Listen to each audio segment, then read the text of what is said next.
It's just that grounded, fucking planted knowing. There's going to be so many beeps in this episode. I can feel it.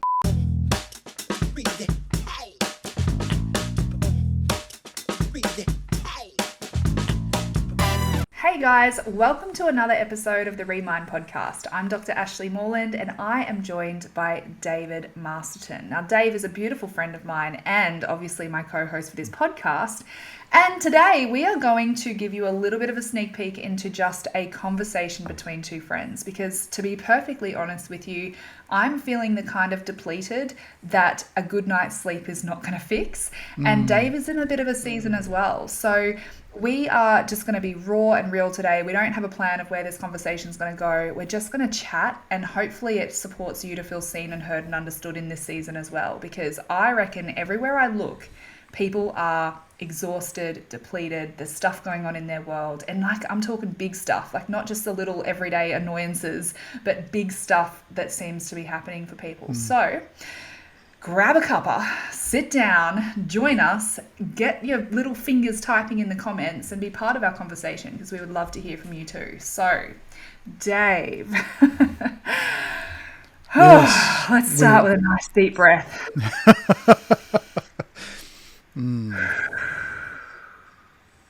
Wowza. Feel like we've been beaten with the whacking stick of life. I think that's the theme for this week's sort of, we'll call it a chat, less podcast, more chat. It's wow, when does it stop? Yeah. I've very much got a clear case of the f***it-alls. And, you know, I guess the thing that's really giving me the shits at the moment is certainty. And I know we're talking about... Is it certainty that's giving you the shits or uncertainty? Well, the lack of certainty, or the abundance of uncertainty at the moment. Or we would need to call it the abundance of testing, or the abundance of, I don't know. It's sort of like, you know, when you and I first started this, and when we've been talking about all of this, and when we've been doing a lot of the healing, it's been about what are you guided to do, and less about what it is that we were previously doing when it comes to what makes sense. So like the head over heart kind of discussion. And so when you and I are doing this, we're doing it predominantly from the heart. The head can kind of wrap itself around, okay, there's benefits to this. Visits. Yeah, you know, we can use the platform to get the messaging out. We can, you know, talk about the Remind Institute. We can talk about the products that it does, and you know, the head's on board at that point. Eventually, we'd like to get to a point where everything's monetized here on YouTube and other things that will come in. The head's on board of all of that. That makes up next to nothing around the reason why we're doing it. It's all heartless. Yeah, gosh, we're what, over a year in, and if all we were relying on was monetization and growing a channel and numbers and data, we would not be here. Would be, the head would have moved on to something else. And absolutely. I suppose it's that gap that I struggle with, which is I know how confident I am about what we're doing together, about what I'm doing to build the life that I'm wanting. And, but like the confidence is disturbingly high. However, how it's like showing up. Absolute certainty in your spirit. Yeah. But how it's showing up. Complete uncertainty in your flesh body. Like it'll be certainty when all of this sort of crystallizes and manifests into what it's supposed to be. But in the meantime, there's this bridge that needs to be crossed. Well, and for the most part, as your confidence goes up in what you're doing, you know you're on the right path, and you decide to help people. Or you do things that don't necessarily, let's just say, pay the bills, but you know you're doing the right thing. You know, and it's not like you're shying away. It's not like you're being lazy. It's not like you're doing these things. But there's the other thing, like especially in today's day and age, no bills ever stop. If anything, everything just keeps on going up and up and up and up and up. Yep. And then you've got this sort of gap between, okay, the faith tells you you're on the right track. Your confidence tells you you're on the right track. It doesn't show up or hasn't shown up yet, and yet I'm ready for it to show up, but clearly I'm not, because otherwise it would have. It would be here already. Yeah, it'd be here already. And so what I'm finding now, that as less and less changes in my reality, but I'm feeling good. I'm feeling happy when I'm doing the things that I love doing, feeling great. Is it happy or joy? Is it happy or fulfilled? Well, can you discern between them? Yes. So it's definitely like for me now, I genuinely feel happy when there's joy and fulfillment. I don't feel a happiness that's outside of that. That to me is like being pleasant. It's a pleasant thing. It's something sort of very, very different. And so, and less of the narrative of the ego gets to me. But the pressures of society weigh on you. And especially when you have to tell someone what you're doing. And if you had to honestly tell someone, okay, what's your position at the moment? What are you doing? Well, I'm following my purpose. I'm being called to do this. I'm doing that. And I'm not doing that. I'm not doing that. Okay, so how is everything? Well, let's have a look at your balance sheet. Let's look at, not just your financial balance sheet and all of this, and let's just see where it is. You don't want to tell them. Because then they'll look at you and go, what the f*** are you doing? You know what you need to do? You need to go and... So I don't feel called to doing it. Well, I think that might be a problem. Okay. And you sort of... I guess at this point, this is where I find max delusion sets in. The more confident you are in what you're doing with very little change, or you're waiting for things to change, or not necessarily waiting, you're attracting whatever it is, the bigger that divide is, the bigger the delusion you feel. And then at some point you've got to go, 100%. Do I need to check this? Am I okay, I feel very very confident. Am I imagining this? Am I am I imagining it? Or did I really feel that prompting? Did I really feel? And isn't that the doubt? It's the seed of doubt that creeps in. Well, I still have to do it. Am I really doing the right thing? I still have to do it, because sometimes I go, well, have I got it wrong, or am I just really just fucking tricking myself into catering to some of the things that I just don't want to look at? Am I bypassing? Yeah. So these questions come up. They don't stick around for long. Because, again, the confidence is so high that when I challenge the confidence, because confidence can be challenged. This is what I find. If you challenge confidence, that's not a problem. Push up against it. Yeah. Feel how hard it is. That's okay. The mere fact that you're challenging it is not a weakness. It's not the fact that you're not confident. You're actually allowing yourself, that even builds more confidence. Push up against it, bang. And I sort of think, I've got to check myself, Am I doing this because I really just want to lay on the couch? Am I healing, or am I just fucking flapping about? Am I serving, or am I just distracting myself with other things? But every time that comes in, boy, I know I'm on the right path, and you just feel it. It's not something that's logical that you can go, oh yes, you are confident because A, B, C, D, E. There's none of that. Yes. Actually, there's zero of that. Yeah. It's just that grounded, fucking planted knowing. There's going to be so many beeps in this episode. I can feel it. Well, this to me is the difference between spiritual seeing versus physical seeing. Our physical eyes will see it only when it manifests in the physical realm. But our spiritual eyes will see things that our physical eyes can't see. And so you and I were having this conversation, and honestly, I'm so mentally destroyed today that I don't even know if it was while we were recording or not recording. But you and I were, so sorry everyone if you're getting this for the second time, but you and I were having this conversation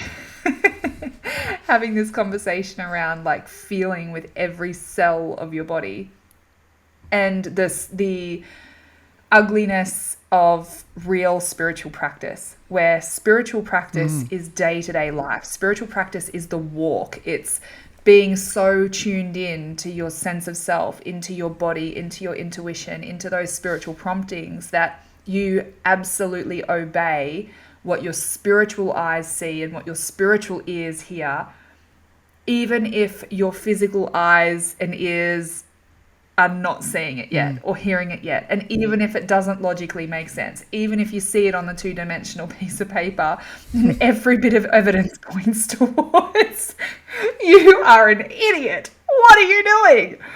And that's really taught me, and we just covered this in Rise and Thrive actually, it really taught me about people and who my people are. Because, you know, you mentioned before when you sit down with someone and you counsel with someone and they, or you seek counsel and they go, show me your balance sheet, show me this. And they're looking for the physical evidence of things, but they're not in your spirit. They're not tuned in. They're not picking up on your soul's truth. And so what I've found is that I used to go to the people whose opinion I cared about. I used to go to the people who relationally or habitually would be my people. And part of my spiritual practice and spiritual discipline over the years has had to be really, really, really refining and narrowing down in a huge scale who those people actually can be. And it's not my family. It's not my best friends, at least the best friends that I used to go to. And the reason for that is because the healthy counsel that I will go to now are the people who won't try and give me an answer, who won't look for the physical evidence. They'll invite me within. They'll invite me to come in here and go, what is it that your mind and body needs to know? What is it? Like, what are the answers? They'll help me seek those answers in myself, instead of trying to look for the evidence with their eyes to try and make sense, because then they become the source of doubt and can move me further away from my purpose and potential. And so it's like there's a part of me that wants that validation, that wants someone outside of me to say, yes, keep going. You're on the right path. It's just around the corner. Yeah. Keep exploding. Yeah. And what I've found is that support just generally doesn't come in that way anymore. It looks like the people who are closest to me, the people who know me and who know my spiritual walk and who know and trust my, I guess, I don't know, intuition and my connection with that, they will lead me there and they will stand in faith with me to back whatever it is that I'm feeling or spiritually seeing with my spiritual ears and eyes. So yeah, it's an absolute, it's a head beep. There you go, saved your job. No, there you go, you saved me a beep. Oh, gosh. Yeah. It's brutal. And it's like the difference, or I suppose, is there a difference between learning, testing, experiencing, working or walking along the path? And I know we did a conversation or an episode on this, like, when is it enough? Or something along those lines. And it's sort of like you've had enough when your capacity's tapped out. And there's two people on the screen right now who are tapped out and therefore feeling this way. Who are at capacity. Yeah. I wouldn't say I've tapped out, but I am redlining. I am like but you know at what capacity, I mean? which I again, mean, I think there's this. If I could put a big blanket over myself, an invisibility cloak, and just hide out in my invisibility cloak just for like a few days, preferably in the bush next to a river and a fire, away from all of everything else. I'm coming to visit, but you're not allowed outside. That's where, and I said this to my husband, I said, I feel like I have a level of fatigue that is not tired, as in it's not just, I need a good night's sleep, or you just got to get some sleep. I feel like there's a fatigue in my spirit that needs some... It's like exhaustion. Yeah, and it's like, I know I've felt this many times before, and I know that it's not a long-term thing. It's just yearning for me to take action and turn towards it. Where I fall over is responsibility, life responsibility. Like, oh, that would be great, but how and when and where? Where do I go? What do I do? And I literally just want to take a swag, go and plonk that swag out in the bush somewhere with no reception, no one to reach me, and just be present and just like literally let my body completely melt into a swag mattress while feeling the air on my face and hearing the sounds of the, trickling river. And even just describing that makes me go, I feel like a deflating balloon. That feels so restorative, so peaceful. But, we use this word season for a reason, and it rhymes. Yeah. So I look at this thing where there's obviously, for us, we're learning about ourselves. That's the biggest thing I feel as though we're doing. But it doesn't stop me from also feeling and hearing and sort of resonating to, there's entities that help you, that want to guide you in the right direction as well, like a support team. And there's other entities that don't, that'll want to... There's a light and a dark, absolutely. Yep. That'll want to sort of... Yeah, like the seed of doubt. Yep, mess you around, do all those kind of things, keep you back where you were, or try and put you back to where you were, whichever you want to resonate with. And the theory that has come into my mind is that in my mind, the entities that are messing with me, that don't have the best interests for me, they will never win. But they will slow me down. Yeah. Because that's part of, I suppose, learning. And they won't be able to slow me down to a stop. But during that time where that's happening as well, so you're learning, you're being messed around with, you're at capacity, this is a massive symptom that you're on the right track. But boy, can we skip to the good part? I get that. Totally. I get that. Like, how much longer? Come on.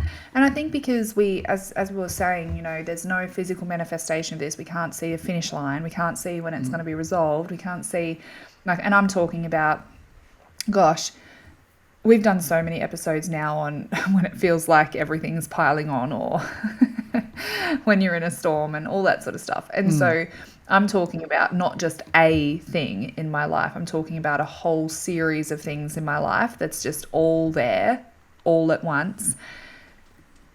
I don't know how long it's going to be till they're taken care of, till they're resolved, till they're done. And I know that they will be. I know the season will end, and I know that I'm going to be stronger, and I know that it's going to be okay.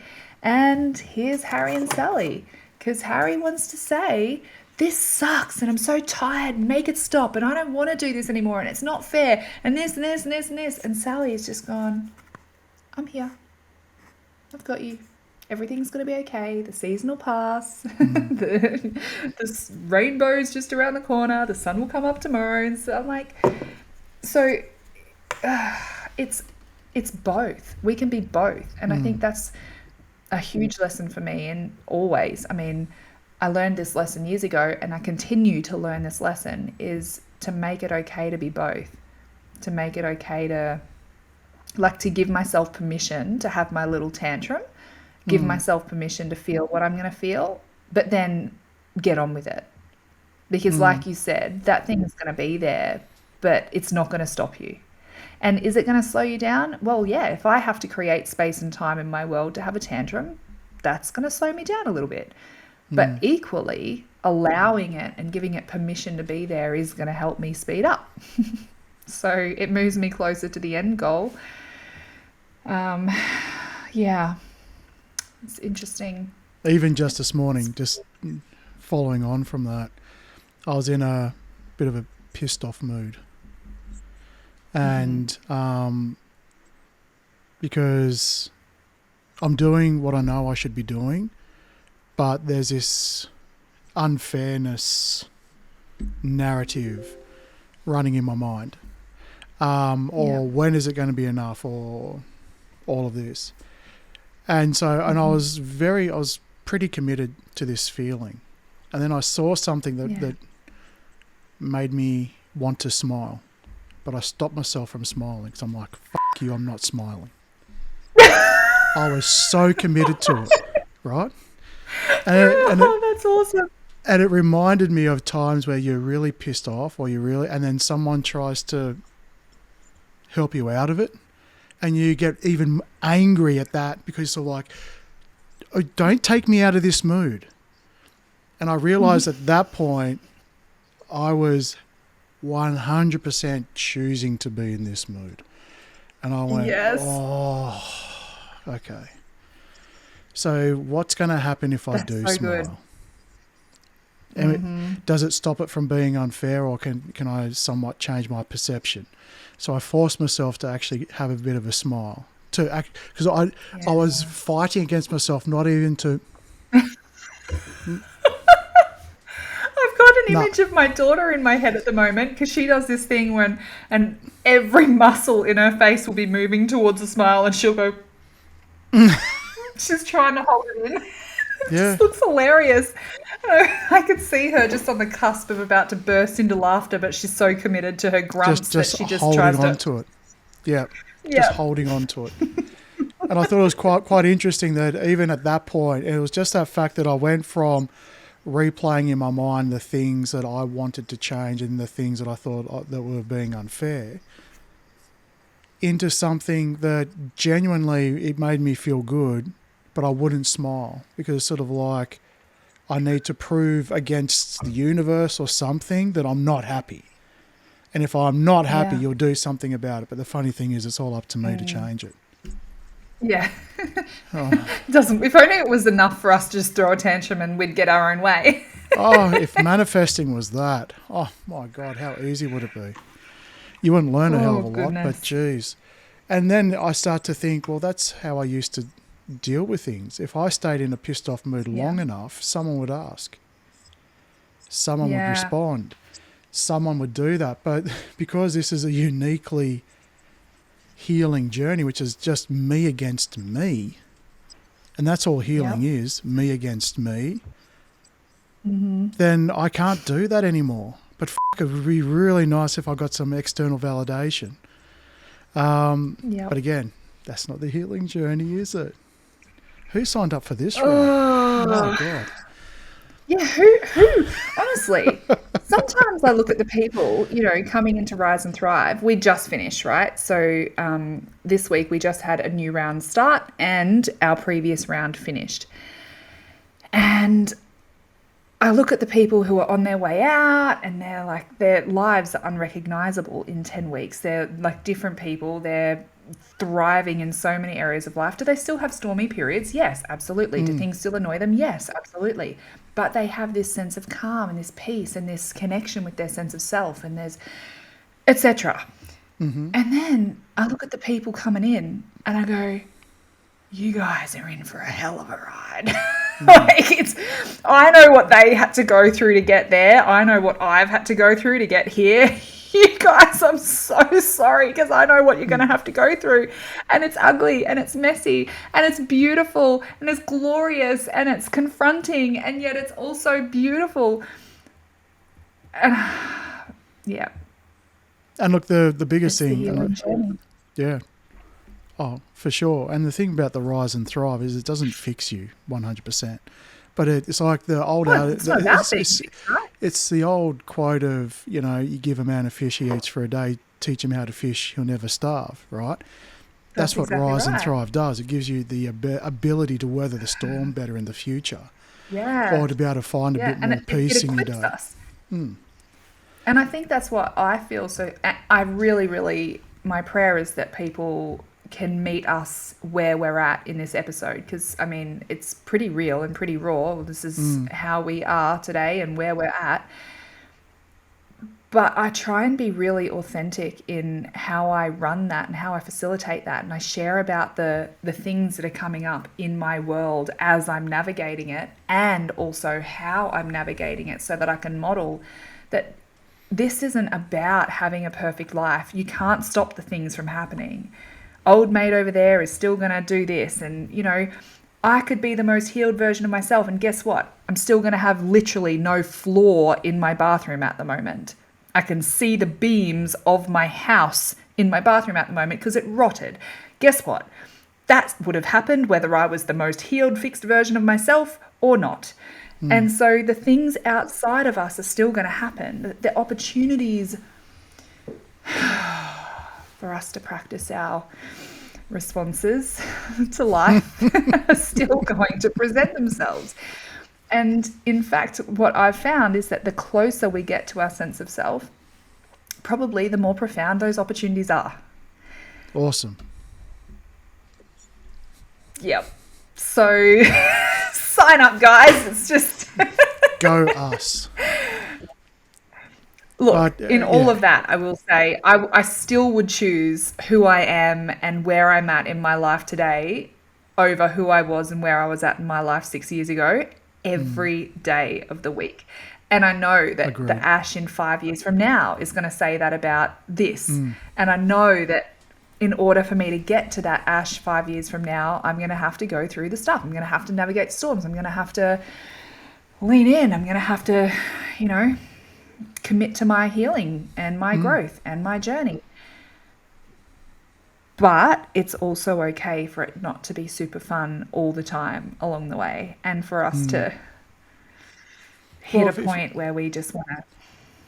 If we go back, say, 6 years ago, just put a point in time, things would have been tough for both of us in different ways. But the one thing... Do you want to spend a moment to reflect on what was happening in our world 6 years ago? 6 years ago. Yeah, okay. So 6 years ago, when was that? So that takes us back to 2022. No, 2018. 2018. Okay. Pre-COVID. Pre-COVID, right, yes. Wow. So I would have left my first wife at the start of 2017 after a 17-year relationship.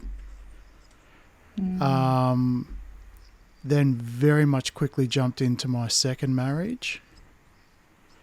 And we got married, I think it was like early 19. And it was pretty much a whirlwind. I was in the middle of the divorce of my first wife. Mad custody issues, we would say, because when I first left my first wife, it was, I'll pay child support, I'll continue working, I felt guilty for leaving the house, so I'll help her financially to stay as just working part-time but being the sole caregiver. And so then that quickly turned into, because I checked out of that relationship a while before.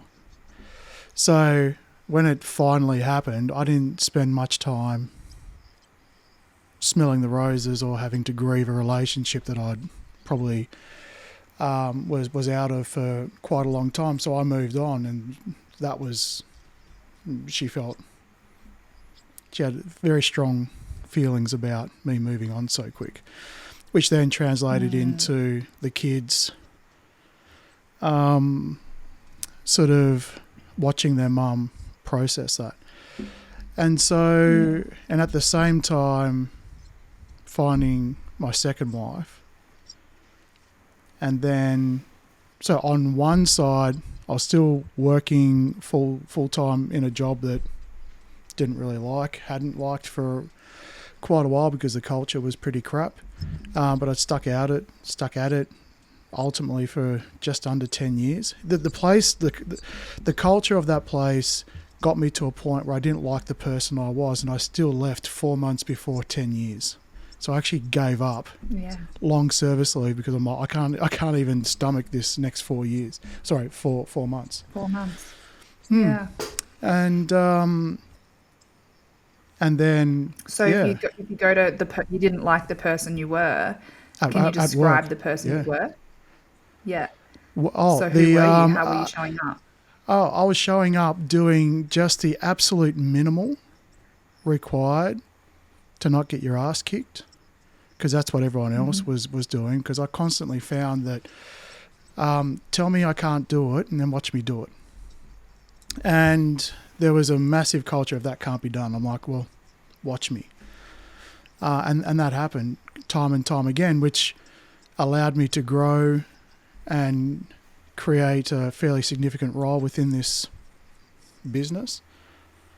But it just hit a ceiling where it's just you can't sort of, you are a threat when you achieve too much.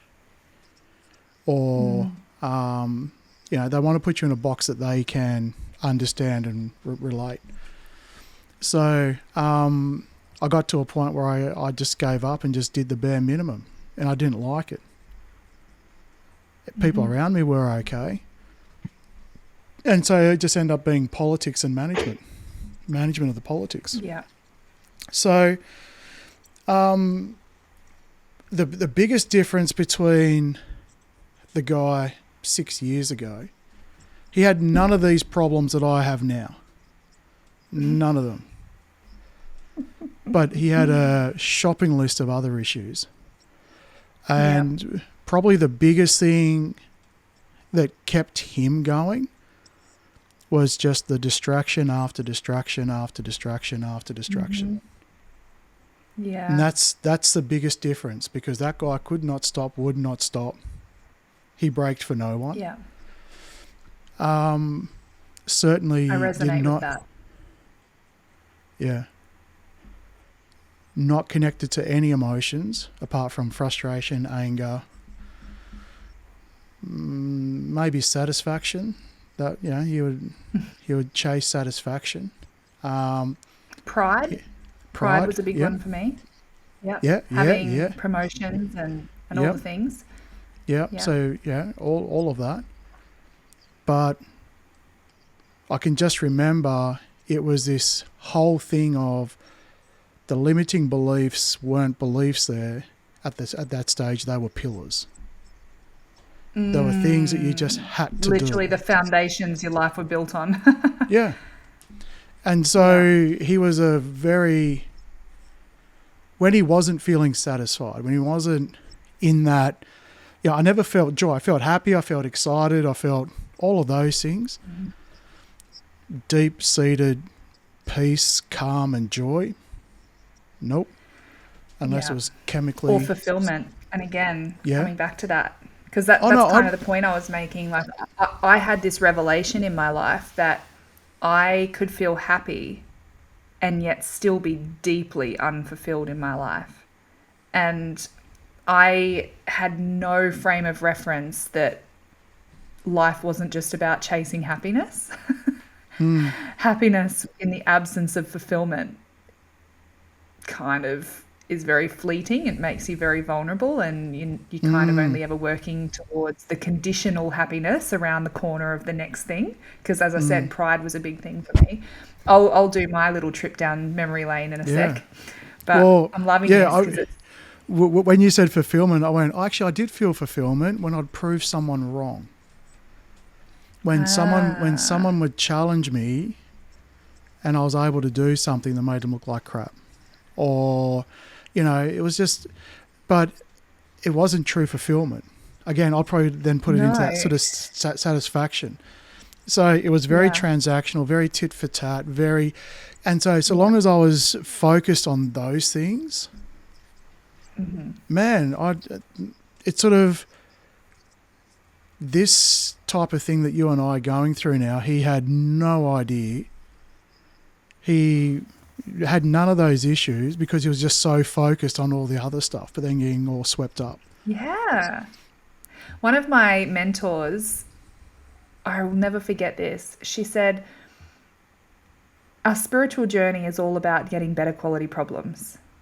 It's not reasonable to expect that you're never going to have problems, but we have better quality problems. And I think that partly is what inspired my thought of, well, where were we at 6 years ago?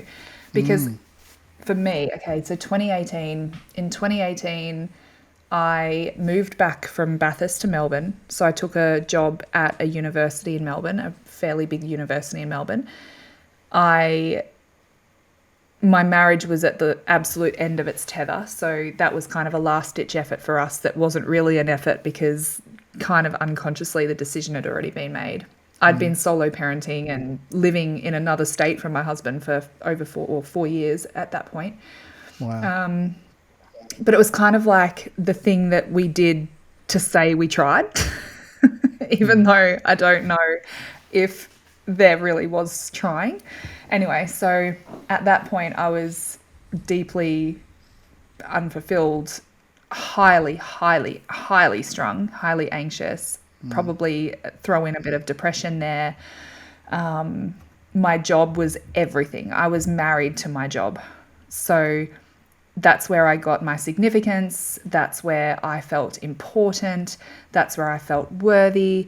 That's where I felt like me in the only way that I knew how, even though I didn't really know who I was. Soon after that, I started chasing promotion. So promotion was just around the corner. And again, promotion meant more money, more like a better label on my door or on my business cards, more status, more pride. I had horrendous body image issues. So I was, between a size 8 and 10 and still thought I was fat and, really in a dysfunctional way wanted attention from men, despite being in a relationship. I never acted on it, but that was a way to make sure that I felt worthy or felt valid or that almost a level of safety, like if someone would want me, then I'd be okay. I just had to make sure that someone would want me. So then, that same year, our relationship ended. I sort of spiraled. I used to drink quite a lot. Didn't have too many. Work and alcohol were my unhealthy coping mechanisms, and unhealthy relationship with exercise and my body, unhealthy relationship with exercise, with alcohol, unhealthy relationship with work, unhealthy relationship with my kids. So unhealthy relationships with my friends, unhealthy relationships with literally everything in my life. And if I think about what were the issues that Ash from 6 years ago had, well, mental health issues for sure, anxiety, depression, overthinking, the control, huge, that I had to be in control of absolutely everything, the striving, the pride, the feeling unworthy of absolutely everything.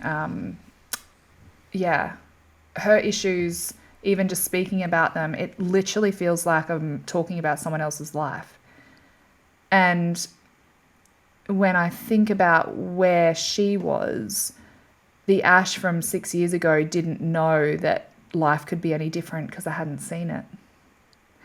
Every single colleague I had ever had worked themselves to the bone, absolutely grinded. I used to go to conferences and conferences in like the neuro area, And I remember sitting at a conference once, and like at the conference dinner, you'd sit on the table and like these were my heroes, some of the biggest names in neuroscience and human behavior all around the world. These are the names that I would be referencing in my theses and in my publications, and their work was the cornerstone of the top of the top, you know, the A-list celebrities in our field. And I would sit there and I'd have conversations with them and recognize just such a depth of emptiness. And they almost had all broken down relationships. They almost all, the peak of their social connection with others was at conference dinners where they had to get so sloshed in order to even be able to communicate or connect with someone. And I'm not saying these things to pass judgment, but it was very confronting for me because I looked at those people and I went, I mean, they're in their 70s, 80s, and I was like, I do not want to be like you, but I don't know what I want to be like. I just know I don't want to be like you. And it was the same in my relationships. I remember that revelation at my first wedding where I looked around and I was like, there's not a single relationship here I hope mine turns out like, but I don't know what I want it to turn out like. I've never seen it. I don't know what healthy looks like.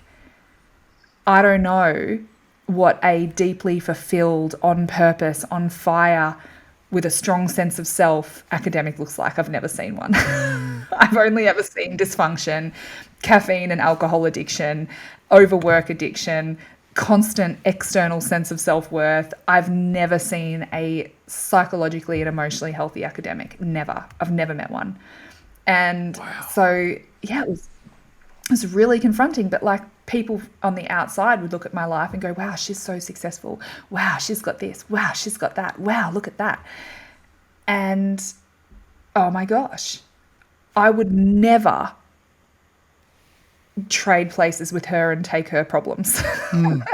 And I'm actually inspiring myself. I can feel the energy rising in me even just having this conversation, because even though I'm looking at the problems that I have in my life now or the issues that I'm facing and go, yeah, gee, they're really heavy and they're really hard and they're you know, really, really challenging me. But if I had a choice, if you gave me the options of you can jump in a time machine and go back and have her problems, or you can just deal with the ones you've got today, which ones would you choose? Oh man, I'm staying right here. Today is so much better. I will not go back. And that is exciting. And I think, yeah, that's exactly the bit of wisdom I think I needed to hear in this, because I definitely had been feeling a bit of a pity party around around things are hard, because who I am today, I only was able to get there because of the hard seasons, which we know logically, but also I look at her and I go, wow, she's so broken and so lost. She doesn't know who she is. She's so dependent on these external things. And I look at me now and go, I'm not lost. Now, what does that mean? Am I found? I don't know. But I can tell you I'm not lost, and I feel like I'm on the right path. I don't see where that path is going, and I'm not seeing the physical manifestation of the path, and that feels really scary and yada, yada, yada. But I'm not lost, and that's exciting. And that's the confidence. And I think when you sort of go, am I lost? It's like, yeah, as you said, you're not lost. That's what confidence shows you. I think what the issue is, it's sort of like for your external circumstances or your physical presence to be in alignment with the way you feel. That's when it all culminates into one. But while you feel that way and you don't have the physical manifestations coming in, not yet. And look, when I say that things aren't coming in, I look at where I've been, and I guarantee you're the same, where I've been to where I've come, I've had support. I've never sort of fell off the wagon. Things have been difficult, things have been uncertain, but I've been supported. But the part of me at the moment is sort of going, but I'm looking for that next bit. Yes, I appreciate what I've got, but it's sort of like, at the moment, I think when I'm looking at, is the squeeze worth the juice, right? I think I'm squeezing harder than the amount of juice I'm getting out. So I'd like the juice to... Yeah. And it could be a timing thing, right? And this is what my biggest learning over the last 18 months is timing and divine timing. Because when I start feeling that urge and the urgency and the impatience coming through, and almost like that desperation of being like, and this is kind of the energy I've been in, right? This desperation of being like, I've been so obedient, I've been so faithful, and I've been so this, and I've listened to the promptings, and I've shown up, and I've done all the things, and but when's the timing? When's the divine timing? Like, and I trust it and I believe in it, but it's been my biggest lesson in the last 18 months around that divine timing, going, okay, maybe I'm trying to squeeze before it's ripe. Maybe I'm trying to harvest before it's ready. And leaning into and surrendering to that divine timing has been such a vulnerable surrender. Oh my gosh, surrender has been my biggest lesson. I'm learning it. I'm still learning it. I think I'm at level 1 out of 10 which terrifies me. Please, no more. I don't want to have to surrender anymore. It's so hard. But surrender's been my biggest journey. I think that what you just said makes so much sense, because there's no f***ing roadmap here. There's no sort of graph with where you started, where you're finishing, with a little dot saying you are here. So you could be at level, like I think we said this, off air. You start going and you think like you've been pedaling your ass off and you're moving and you think you're flying, and then am I at 1%? Am I at 10%? Am I at 50%? Or am I... Now, confidence-wise, you kind of know, like, you are on the right path. It doesn't tell you what percentage you're at. It just says you just keep on going, right? But then you start to think, okay, if I keep on going, and then logically you go, well, I've done a fair bit, so I should be here now. Or now. What about now? And you just keep going. Yeah, but where is here? A little bit more. And a little bit more. I've been having these thoughts. This is going to sound really dark, and I promise I'm okay. But I've been having thoughts about death. And I think about it and I go, when do I get there? And where is there? Well, there's here, but where's here? And I'm like, well, I guess when I'm dead, like when my time's up and my mission's done, and like I've done what needs to be done, I've arrived, and I'm going to be arriving at death. And then I think, oh, imagine if no. And then I don't want to be further done, because I'm like, I'm not ready to die. I've got so much more yet. And then, oh man, it's been a bit of a spiral in my thought processes. Really? But, and as I said, promise I'm okay. And I'm not, having any existential crisis or anything. But it's just, I have pondered those questions around, like, well, okay, when is now, and where is here? In this exactly. Like, are we at lack of physicality? Yeah, because there's no sort of roadmap apart from you sort of go, what's the average age expectancy, 70, 80, 90, 100, something like that. You can sort of give a guesstimate and go, okay, well, I've got to kind of cram my life into that. If you had to sort of shoot forward some days, and more recently, while I don't look, while I'm not rushing death, I can sort of see the sweet relief of it. I mean, especially during these times. Especially sort of like if we go back to it, so like, well, I won't have these problems now, will I? It's a pretty messed up thought, isn't it? But it's still a thought. And I think, while we're being real on all of this, it's instead of and I know we don't manufacture an image of what it is to heal. This is all part of it. Because you can't not grapple with this and not be human. Right? Yeah. As opposed to if we were going to pander to what is socially accepted healing practices versus what is the raw truth of healing practices. Now, not all of them. We're only talking about your healing practice and mine. And we're just sharing those two things. And this is sort of part of it. That's a good point. That's a really good point, because this is a conversation between two friends today. And I really want people to understand that our journey and our experience is just there to shine a light and to help you work out your journey and your experience, because yours is different to ours. Mine's different to Dave's. But I think that's a really, really important point for those who are watching or listening to this, is recognizing that by us sharing, we bring awareness to something that you might then see in your own world and get to self-reflect and get to look at. Or even I'm conscious of the time, Dave. Yeah, or even just before we finish that off, or don't be afraid that you're doing the wrong thing if you have that, because other people don't mention it. And I think that's really a clear and important thing. A lot of the stuff that Ash and I talk about are always going to be predominantly on the side of cheerleading, while also talking through our own issues. But if you think healing is all light, there's a lot of dark in it. It's actually the merging and the alchemizing of your own internal light and dark, whatever that is. Yeah, and because there's shadows, right? Absolutely. The shadows are the thing that sits in the middle. Yep. It's what without dark, light doesn't shine. Like it's exactly right. It's one of those and things. Without light, there's no shadow. So it's super powerful. Well, I know that our next conversation is probably going to be a continuation of this, because this has been super powerful. Hopefully people have found it enlightening and inspiring and encouraging, and I don't know, something else. Hopefully people just found it, to be honest. Did you find it? Like it, comment, let us know that you found it. It's I think this episode is about being real.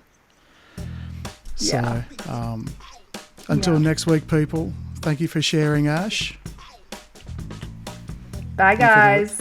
Bye-bye.